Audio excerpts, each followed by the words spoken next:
Paramashivoham. Om Nithyananda Paramashivoham. Om Nithyananda Paramashivoham. Om Nithyananda Paramashivoham. Om Nithyananda Paramashivoham. Om Nithyananda Paramashivoham. Om Nithyananda Paramashivoham. Om Nithyananda Paramashivoham. Om Nithyananda Paramashivoham. Om Nithyananda Paramashivoham. Om Nithyananda Paramashivoham. Om Nithyananda Paramashivoham. Om Nithyananda Paramashivoham. Om Nithyananda Paramashivoham. Om Nithyananda Paramashivoham. Om Nithyananda Paramashivoham. Om Nithyananda Paramashivoham. Om Nithyananda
Paramashiva just removes one strand of his jatas, and through that she gushes towards Bhuloka. That is what we all are enjoying as Ganga now, who's just flowing all the way, starting from Himalayas, flowing all over.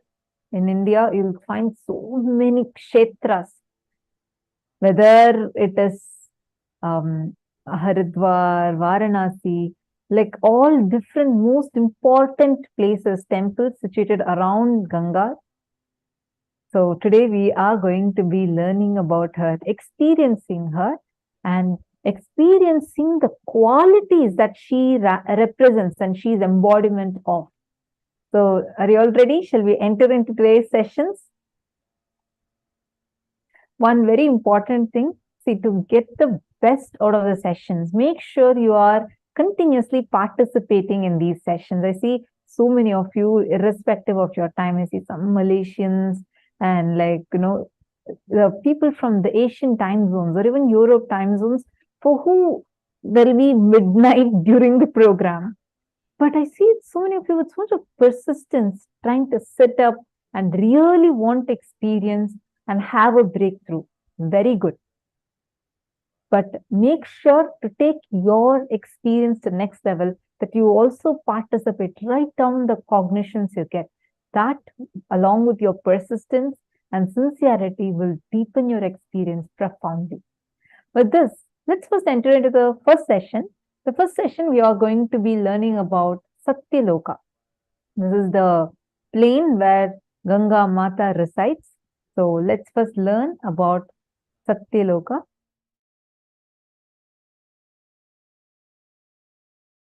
Paramashiva's message directly from Kailasa. Listen. Time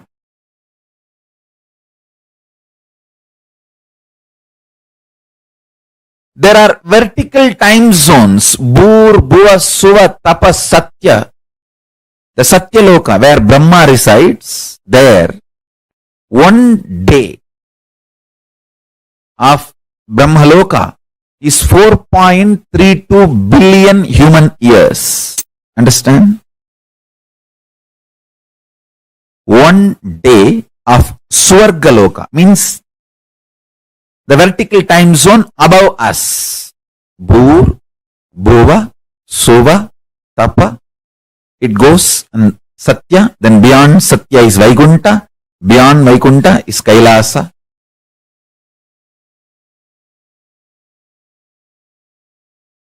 Below Atala, Vitala, Sutala, Talatala, Batala.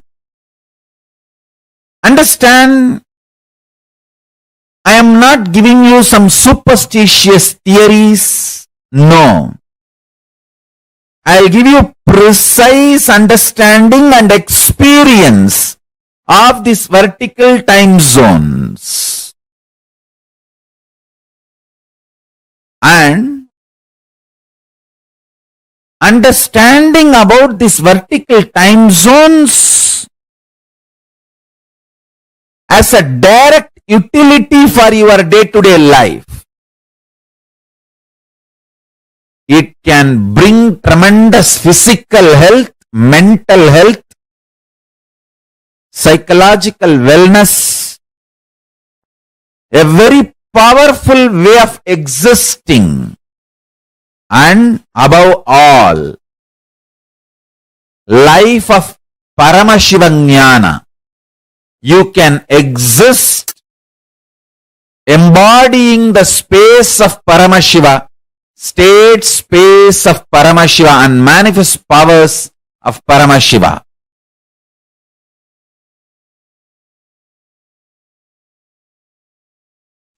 Tapo Loka is above the Jano Loka. The great yogi Sanantana, Rubu, Sanat Kumara, Sanaka, who are the great ascetics, are living there. Its height is 12 crores of yojanas.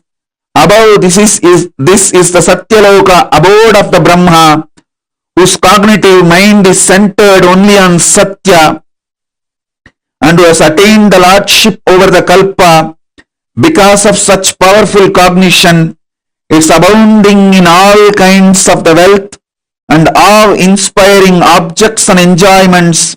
Its height is 16 crore of yojanas. Savitri, the Vedas and the Upavedas are there, assuming their relevant forms above the Satya Loka. There is abode of Vishnu Paramapada, who subdued Madhu.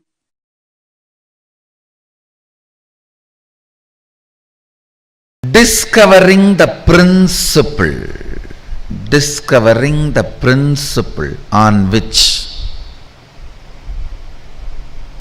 all the universes function,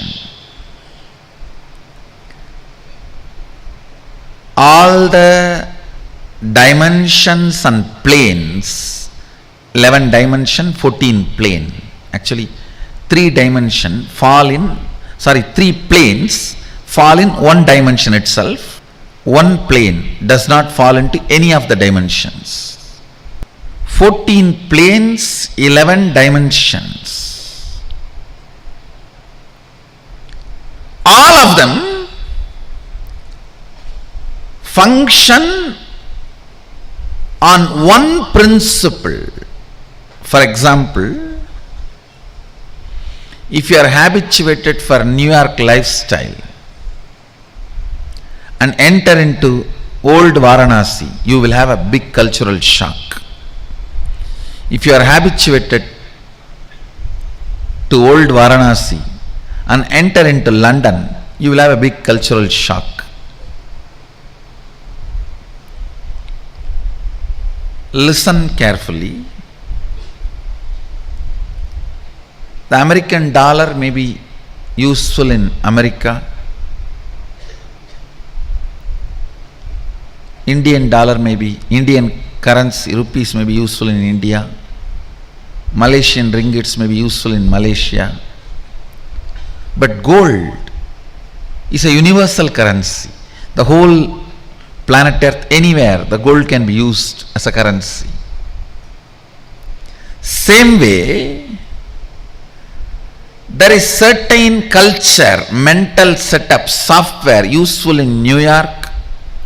There is certain mental setup, culture, lifestyle useful in Bangalore.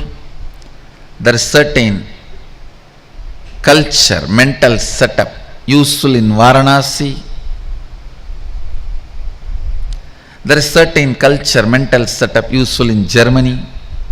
If you move to a different place, you will have a cultural shock.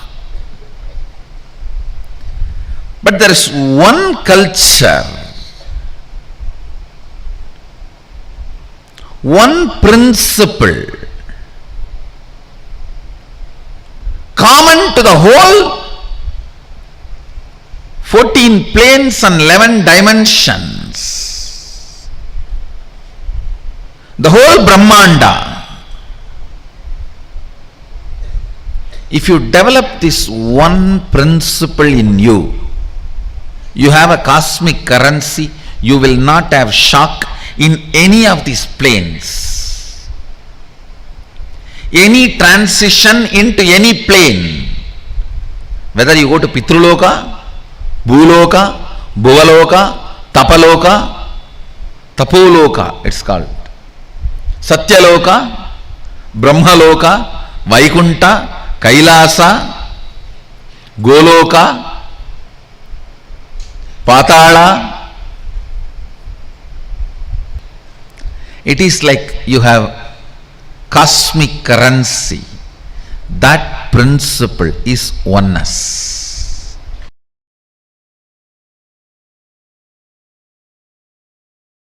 Your breathing becoming intense, especially through certain activities, opens up those dimensions, those planes,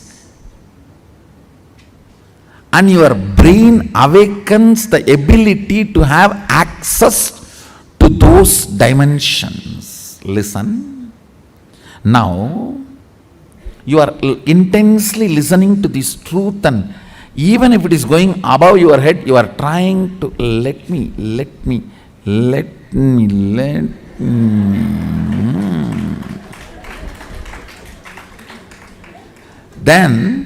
your breathing actually gets into certain subtle flow, which is intense. Subtle don't think means shallow. No. In subtle breathing also it gets intense. During the puja, that subtle intensity happens. During the kirtan, raw intensity. During the yoga, a programmed intensity. Understand? Regulated intensity is yoga. Raw intensity is karana, kirtan. A subtle intensity is while during puja or during the satsang. Now,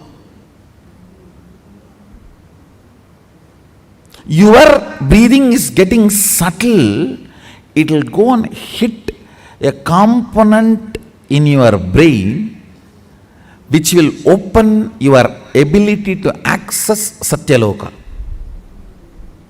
Listen, each of the activity and the prana intensified through that activity opens up a component or a part of your brain construct which gives you access to the different dimensions of life. Your brain is constructed for this multi-dimensional access. Understand? Ability to access multi-dimensions of the universe is your nature. It is there with you. Just the breathing need to be intensified through different methodology to open up those dimensions so you can have access. When there is a heavy truth is told, still you have not completely cognized, but that does not mean you are not able to cognize. It is like a digestion is going on. It is like digestion is going on. It is there on your head like a funnel, it is going inside and you are. During that time, certain intense, subtle breathing gets developed that gives you access to Satya Loka. I want you to know the strength of the life in you is strength of your breathing. When the breathing becomes intense, your brain's capacity to cognize all the other planes opens up. It is like cracking the code, cracking the passcode.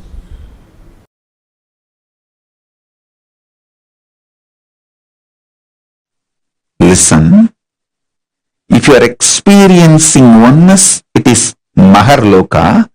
If you are experiencing oneness during the multiple expression, even though there are many people, but you know you are in all of them, that is Jana Loka.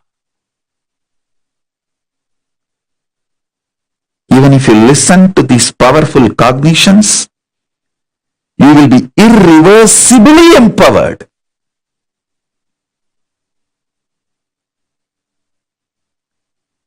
Tapa Loka is that last struggle you go through. Sometimes you know you are Paramashiva, sometimes you just slip off, but again you say, I am Paramashiva. That space is the Tapoloka. An absolute surrender.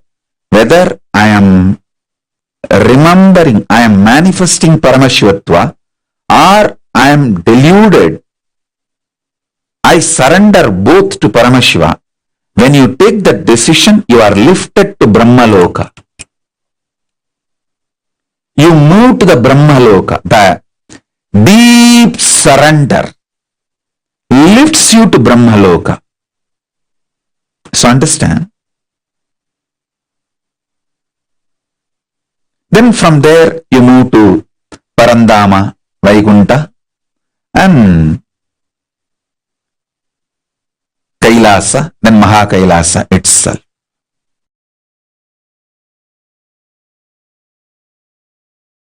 If I raise to Brahma Loka, is it possible to fall back again to Bhuloka or Batala Loka? Don't worry.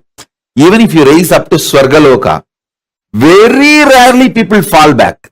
Otherwise, usually 99.999% of the people only go higher and higher and higher. Exemption, rare stories only this falling back. Like sometimes rarely you hear some fellow raped his own mother. It's like a rare exemption. Like that, some rare people fall down from Swargaloka to Bhuloka. Otherwise, 99%, 99.99% they just go only higher and higher and higher. Gayatri mantra raises you up to Swargaloka.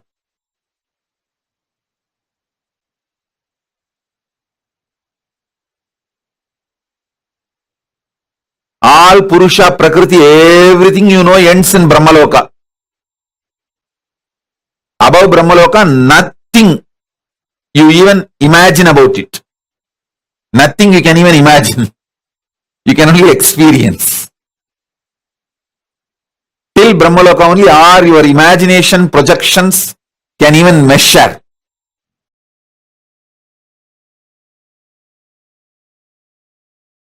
Yes, listen.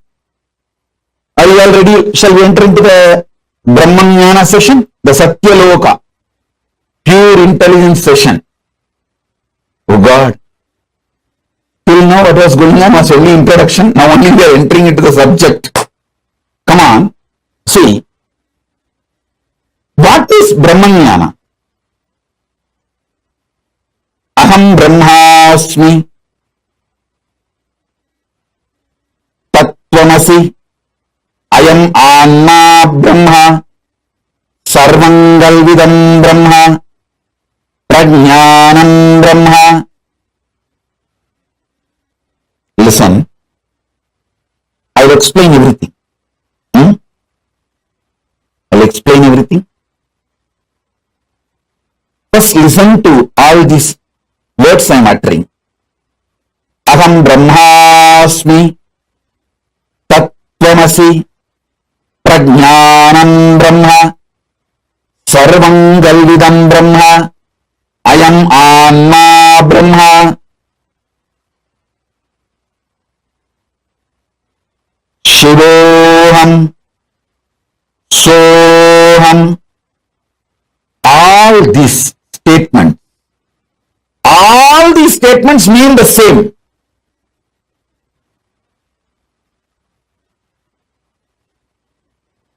These words are all called Mahavakya. This is the pure Brahmanyana. This is the pure Brahmanyana, Satya Loka.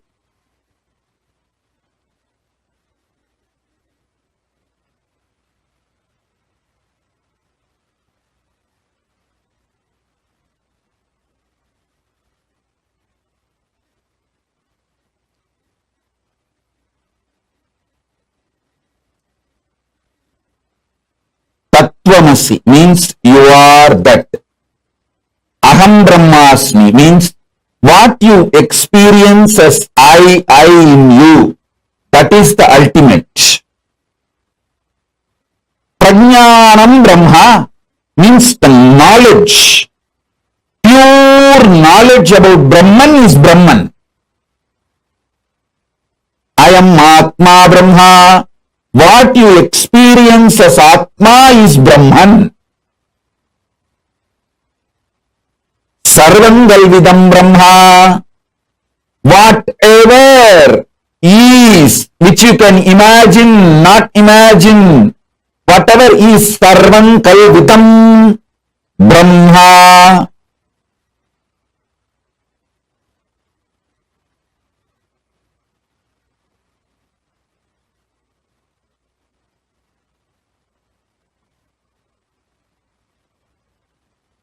All of you, please listen. Complete attention, please.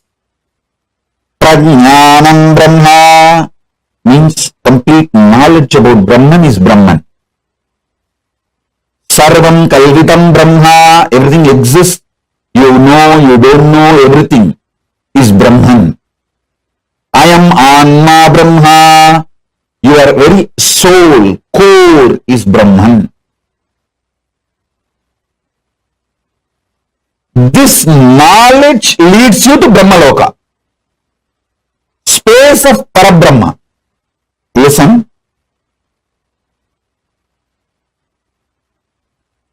Satya Loka and Brahmaloka is one and the same.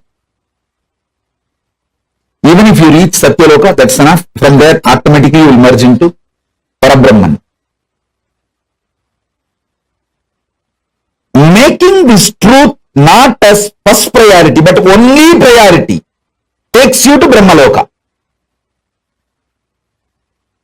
Now, whatever I said, these few words, whatever you can capture, whatever you understood, type it. Then I will take you to the next step. Listen.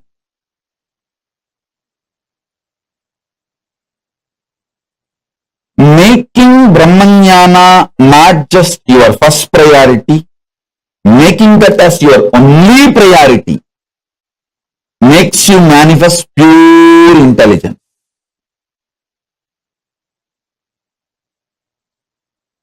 Come on.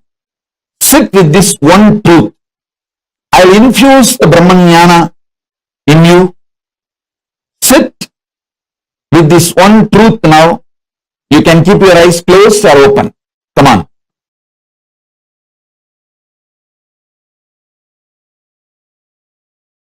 If you start cherishing the idea, I am eternal, means you are eternal. Aham Brahmasmi. Start cherishing the truth. Aham Brahmasmi means you are eternal. Whatever you feel as you is eternal. When you start cherishing this truth, everything else is impermanent. You will see all the psychological, physiological, neurological ups and downs in your life drastically reduces. More and more you get centered on the truth, powerful cognition, you are eternal. Aham Brahmasmi. Other than you being eternal, everything else is not you. When you cherish this one powerful cognition, internalize it, so much of powerfulness will manifest in your life. It raises your physical health, mental health. Nobody can put a value for you. You decide the number. Your utility for yourself and others increases. Wealth is nothing but your utility for yourself and others. If you are able to increase that, your wealth increases. It has nothing to do with education. Understand? Qualification is different, competence is different. Life is all about competence, not about qualification. Qualification may be an initial visiting card, good visiting card, but that doesn't make you successful. Competence makes you successful. Powerful cognitions makes you competent.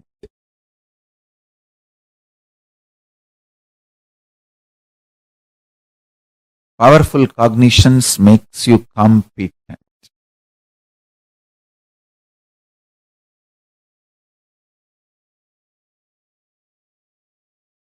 The most sweetest word Parabrahman wants to hear is Aham Brahmasmi. You declaring I am Brahman, oh God, I am Parabrahma. Paramashiva is waiting for you to declare, hey, Paramashivoham. Understand this. Understand one thing. Evolving in cognitions is absolutely celebrated in multidimensional logic. This is one of the most important truth. Ontology of Paramashivam. In Paramashivam ontology, there is no space for jealousy, there is no anxiety, there is only one thing. If gods are anxious, they may be anxious for you to become them, you to realize oneness with them, that's all.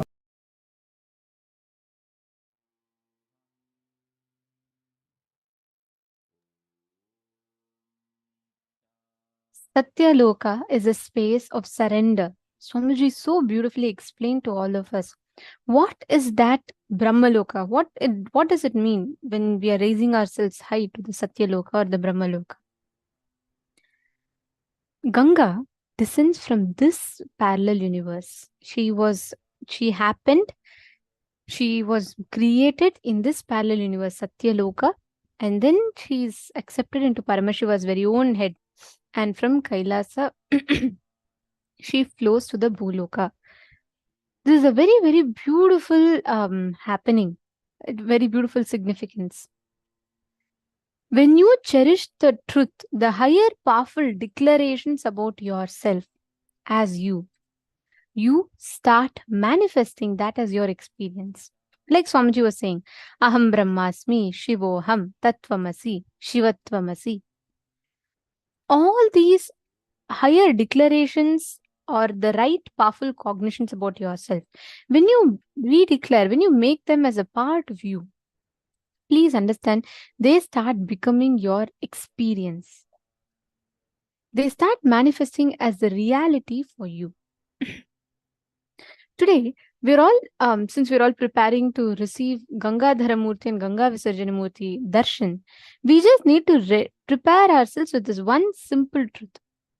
If we just understand the higher declarations that we make in life, like Swamiji said, each of our brain is constructed for the multidimensional access. When your breathing becomes intense, especially through certain activities like yoga, kirtan, puja, satsang, it opens up those dimensions to us, the higher planes. If your breathing becomes intense because of actions like anger, revenge, jealousy, you open up the energy levels of the lower lokas. Now understand, your brain has the ability to construct, experience, open up to the 14 planes of existence, the 14 lokas. Out of the 14 lokas, Brahma Loka is just above the last. Right? So after Satya Loka, it is the higher parallel universes, Vaikunta, Sripuram and Kailasa. Now, for you to access Brahma Loka, when you access Brahma Loka, what is the benefit that you get?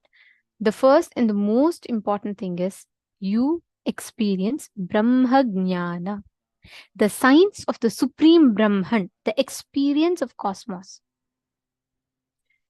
And when you are in Brahma Loka, what you experience, the constant declaration, Aham Brahmasmi, Prajnanam Brahma, Ayam Atma Brahma, Sarvam Kalvitam Brahma, and Atma Rama, all these spaces you experience inside of you.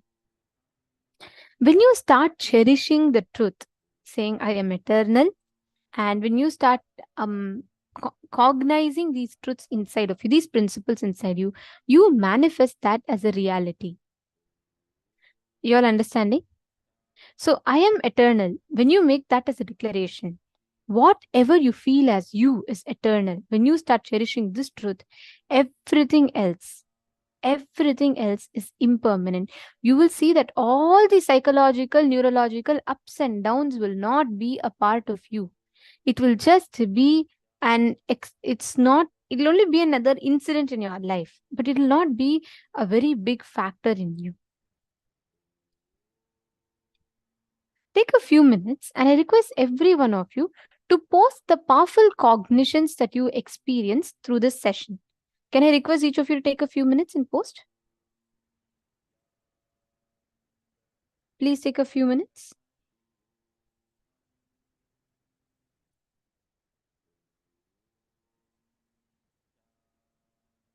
Please head to the chat and I request each of you to post.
Slowly relax.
Slowly relax.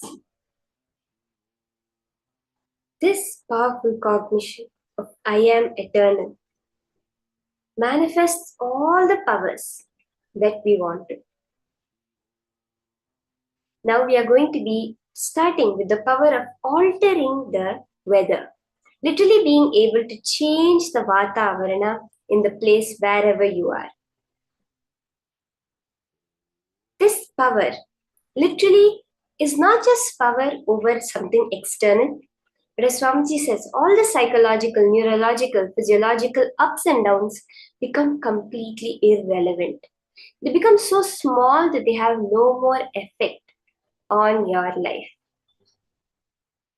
That is what is manifesting this power of altering the Vatavarana, through which you can make it from, let's say, if the weather is rainy, you're going to make it sunny. If the weather is sunny, you're going to make it rainy. If it's hot, you're going to make it cool. If it's cool, you're going to make it hot. You're going to be changing the very weather around you. So are we all excited for this? This is it's a very subtle power because you're able to know that you can change the very biology in you. You can change any thought in your inner space, which directly reflects as the change in the Vatavarana.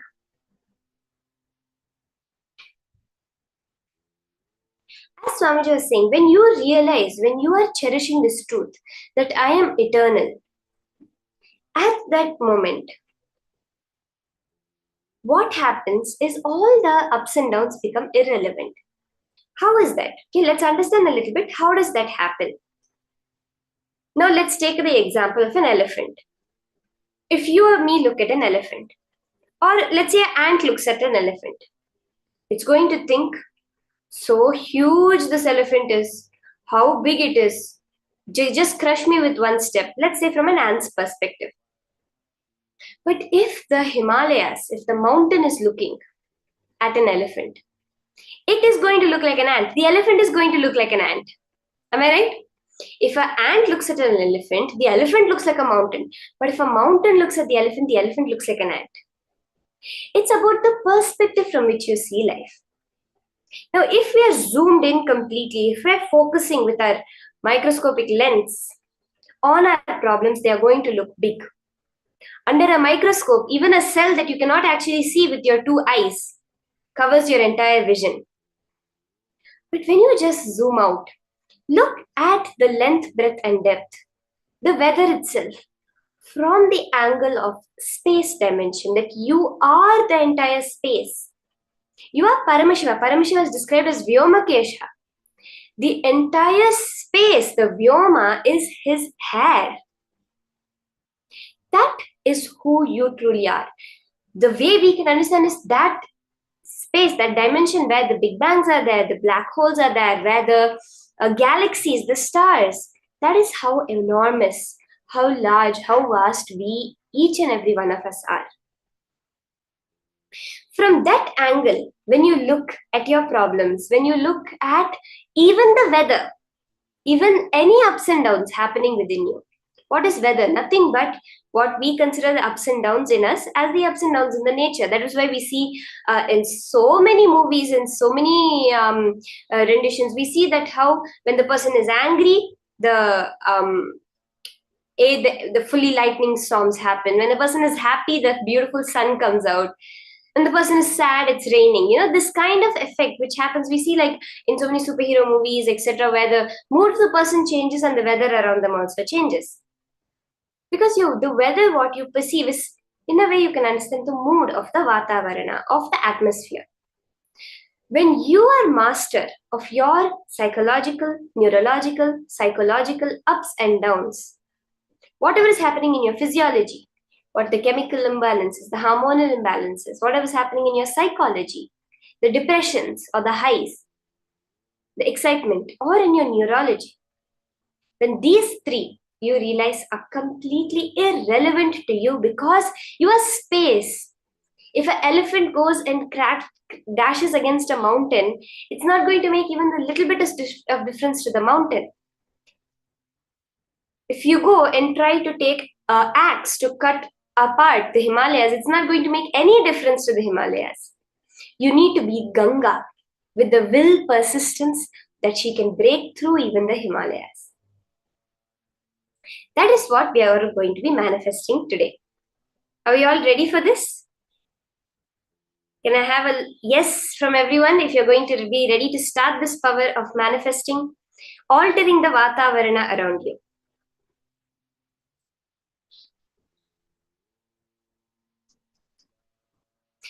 The Shastra Pramana for the power of altering the Vatavarana is from the Vijnana Bhairava Tantra, Sutra 113, Dharana 87. Sampradayamimam devi shrunu samyak vadamyaham kaivalyam jayate sadyo netrayo stabdha matrayo. Bhagavan Paramashivam is revealing to Devi Parvati, "O Devi, listen to this sacred tradition. I shall reveal it to you vividly, completely, samyak. Just keep your eyes completely open. Do not see or perceive anything. By simply keeping it fixed with a steady gaze, tabdhamatra, on the reality within, the state of kaivalya, aloneness, the oneness that expresses its extraordinary powers and experiences will occur immediately."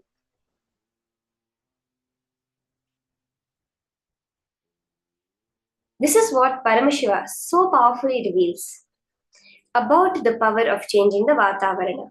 Let's listen to how Swamiji narrates the incident from our Puranas of the life of Devi Savitri. Power manifestation, enlightenment science of Hinduism is not just little peace and little bliss. No. It gives you tremendous peace and tremendous bliss, no doubt. But the conscious science of Hinduism is playing with the reality. One chaste woman who does not want to lose the husband for some reason because she loved him so much, she just stopped the sunrise. And it is true. It is true. Just calculate the Satyavan Savitri's time period. Go and check astrological flow. Exactly those few days there was no sunrise. How? You do research. If you ask me the answer, I am a Hindu monk, I will say the power of Savitri.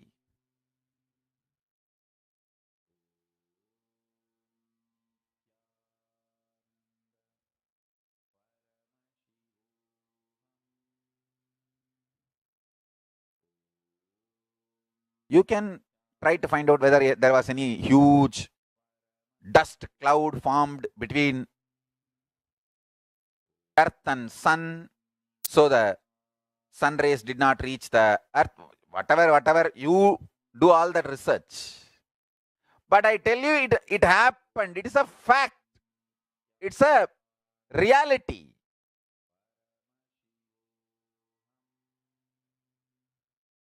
Savitri was able to stop the sun rays falling on the planet Earth for few days. Chastity.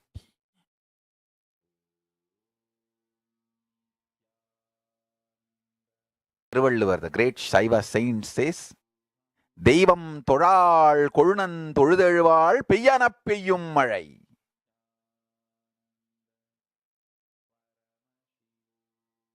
Toral means not worshipping, no need to be worshipping. It means she experiences husband as God so strongly. She is connected with the Paramashiva component of her husband, the conscious component of her husband. She does not feel the need to worship any other god separately. That kind of a strong, chaste woman, Peyyana Peyyum Mazhai. When she says shower, rain showers, nature listens.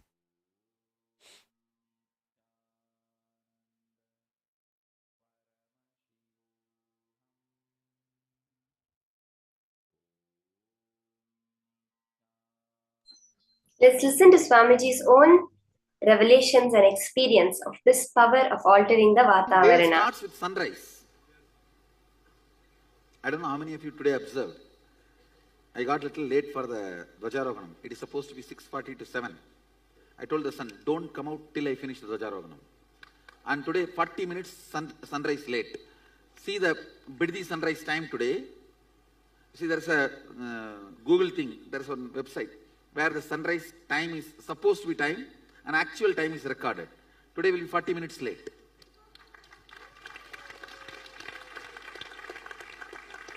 You want to see?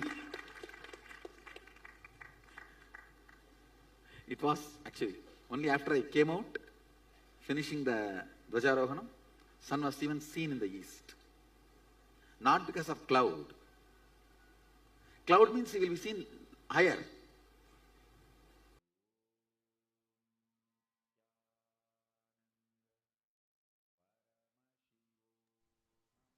Both these incidents that Swamiji shares is so powerful.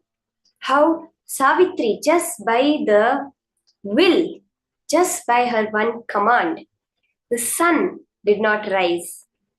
And how Swamiji himself reveals how the sun was 40 minutes late to keep Swamiji in integrity with the Muhurta for the rising for the Dvajarohanam.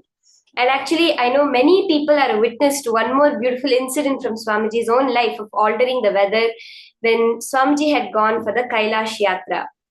So he had gone in 2011, I think. It was to Kailash mountain for the Yatra.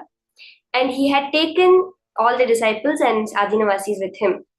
And at that time, when they had gone to Kailasa, the guide who was guiding them, the tour guide who was in that area, he said actually last 2 weeks, it's been very cloudy and none of the pilgrims have gotten to see Kailash. So there's only a certain range of Kailash, you can go close to it. And there he was saying it's been completely cloudy. Nobody has seen Kailash last 2 weeks, but okay, you guys have come. So the whole group went. And at one point, Swamiji said, don't worry, the clouds will move. He just did like that. And this is all video recorded. This entire incident is actually video recorded. And Swamiji says, don't worry, the clouds will move. Kailash will give us darshan. And gets back into the car. And he goes for about like 5-10 minutes. And the clouds just move apart, giving them the darshan of Kailasa. Within a few minutes, the whole clouds move apart. And all of them have the darshan of Kailash. They stayed there for 2-3 days. And the darshan was wide open. No clouds in front of Mount Kailash. Day and night giving the darshan. And then I think after 3 or 4 days, they came back. They finished the whole yatra and they were coming back down. as soon as there's one certain area which is considered the boundary of Kailash. So when they stepped down from there and Swamiji stepped down and they turned around, clouds had completely covered the mountain again.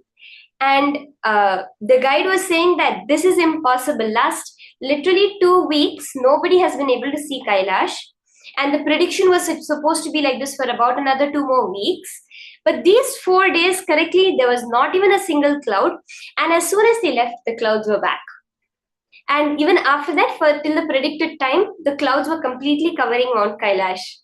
This is the power that Swamiji has demonstrated so many times in Bali. When we had gone in 2013 December to Bali, we had gone to visit a certain volcano in that area, and the clouds had completely covered the volcano. So we were all like, there's no. A lot of the participants were starting to feel like, why did we come here? We wanted to see the volcano, but it was a dormant volcano which was not active for a long time. So, and they were like, we couldn't even see it. It's just dark, and everyone had gone inside the restaurant. And then Swamiji arrived. He said, "Don't worry, I've all come to see this. I'll make the clouds move." And literally, like, I think it was 10 minutes later to half an hour, like 10 minutes to half an hour, the clouds were completely cleared out, and everyone came out from the restaurant, and everyone was seeing the mountain, taking pictures, enjoying it. And we left about an hour later, and by the time we had left, it was dark and the clouds were completely covering the volcano again. This is one I have personally witnessed with my own eyes. Like this, Swamiji has demonstrated it multiple times. And even as Balasans of Nithyananda Gurukul, in Gurukul, like I think I've told this so many times, but nature means if it rains, we want it to stop, we need to go from one place to another.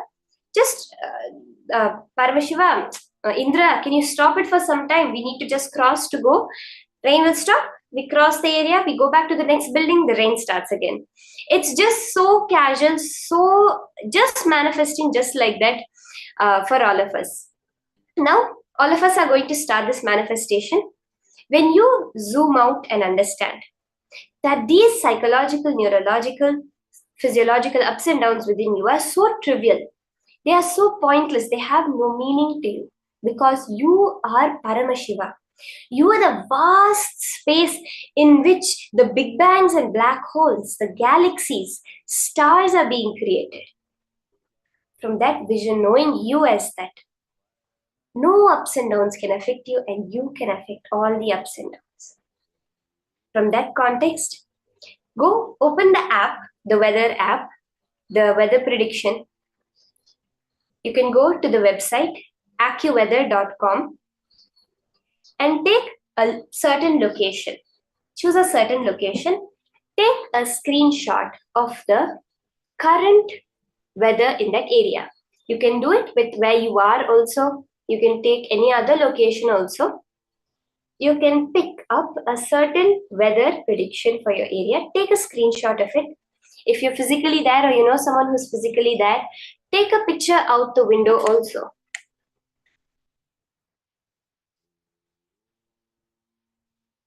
Once you have done this,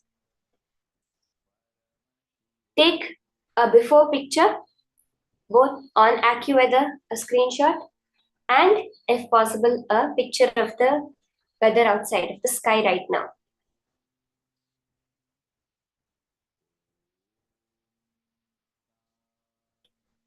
Sit straight. Remember the powerful cognition. All the psychological, neurological, physiological ups and downs are too small. Any up and down of nature is too small. I am the space, the vast dimension in which everything is happening. Any logic which argues that I am not Paramashiva is illegitimate. My ups and downs have no relevance to me. Start chanting the Mahavakya. Unclutch. Just through the power of your third eye, alter the temperature or the weather conditions. If the prediction says sunny, you're going to make it rainy. If the prediction says windy, you're going to make it calm. You're going to alter the weather right now, live of your location.